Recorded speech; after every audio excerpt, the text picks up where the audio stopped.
Hey there. So today what we are going to be doing is we are going to be making some name sculptures. We're going to be writing our names on these big index cards, which are thicker paper than usual. And we're going to be using a couple of vocabulary words today. What we're making is a sculpture. A sculpture is a three-dimensional work of art. And the cool thing about sculptures is that since they're three-dimensional, meaning that they have height, width, and depth that comes at you, you can look at them from all different angles. Now, this tape dispenser is a three-dimensional object, but it's not really a sculpture. It's meant to be used for something. While a lot of sculptures aren't used for certain things, some of them may have uses. A lot of times they're used as a big public artwork that everyone can gather around, and other times it's used to show off different types of materials or skills that the artist knows how to work with. To make our sculpture, we're going to be making letters using line. So a path created by a point moving through space. It starts somewhere and ends somewhere. And there's a line in between. It could go zigzag, so up and down, or it could go straight. There are lots of different ways that you can use lines in your artwork. We're also going to be working with color, which you might know as red, orange, yellow, green, blue, purple, brown, all the different colors that you can think of. Colors are made as the element of art that's produced, so made, by light reflecting off of objects. That's that's an interesting fact about color, is that it's actually just the light bouncing off of objects that make it look the way it does. Finally, we're going to be using patterns. Elements that repeat, so happen over and over and over again in a recurring and regular arrangement. So a pattern isn't so much like the wood on this table. Yes, there are stripes, but they're kind of random. The pattern on here, you can see the little lumpy shape is next to another lumpy shape, next to another lumpy shape, over and over and over, sideways and up and down. It's the same thing over and over. So using those elements of art and other vocabulary words, we're going to start by making our word sculpture. We're going to make it using our name. So for me, I'm going to use Miss Z. Now, Mrs. is usually abbreviated MRS with a period, and then I have the letter Z. If you notice something funky, I'll put that backwards. Anyway, so I have two artworks that are finished already. They're colored and decorated on the front and back. I have one that I need to cut out, but I have the letter pre-made. And finally, I need to make my R. Now, if you've never made a bubble letter before, the best way to do it is by drawing the letter really big, almost so that it touches the corners of the paper.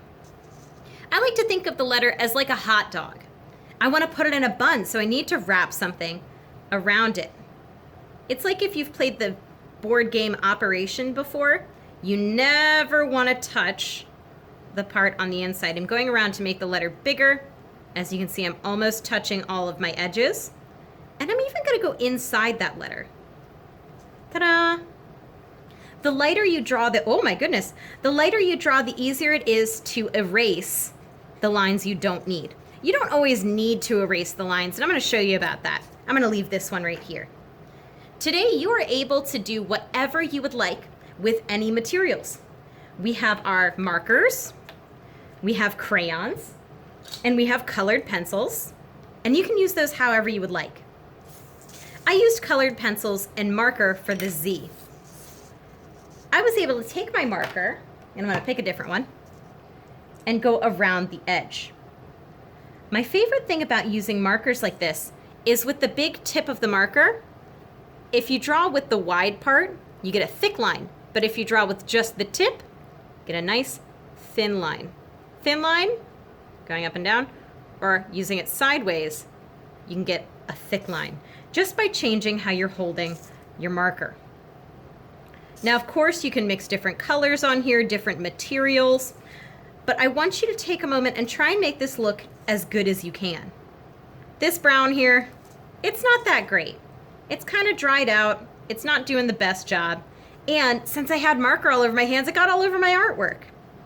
But that's okay. I'm not gonna hurry and I'm not gonna worry because I can just go over it with a different color. Let's see, I'll take this green and we'll see how that goes. All right, that's a little bit better. And by covering the brown with that green, I'm blending the colors and also making it a little darker. It's filling in any spots that I missed with the brown in the first place. You can also do the same thing by coloring the same color over and over. Now what's nice about this is you don't have to worry too much about getting outside of the lines. Normally we want to make sure that we're nice and in the lines with our artwork, but we're just going to be cutting this out, so I don't want you to worry too much about it. Maybe I'll change my color up. Hopefully I find something that works a little better. I grab my gray. Ooh, that's a nice marker. See how there aren't any holes in the color?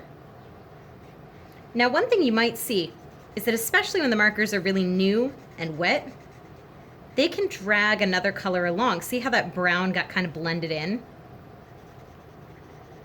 You can use that to help mix colors, or you can try and avoid it so you don't have to worry about them touching.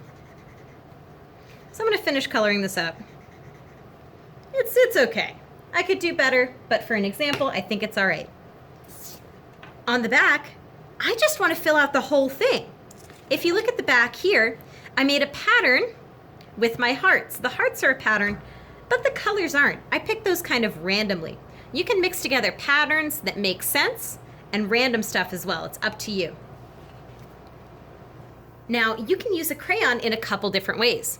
Just like I did with the marker, using either the side for big lines or big colors, or I can use just the tip for details. Things like lines or drawings, like I did flowers on my S there. I'm just gonna fill this in. Of course, I could change the colors if I want, blend them, and I think I might do that. I'm gonna take my blue. Ooh, this is an oil pastel on accident. But you can see that instead of it just being blue, when it goes over the red, it changes color. It's actually turning sort of a purple color because blue and red mixed together make purple. So I'm just gonna finish coloring this. I kind of like that. Maybe I'll outline this. Oh, I could turn it into something. I'm gonna turn it into a weird little creature. Ah. I think that's kind of fun. He's like a lizard or something.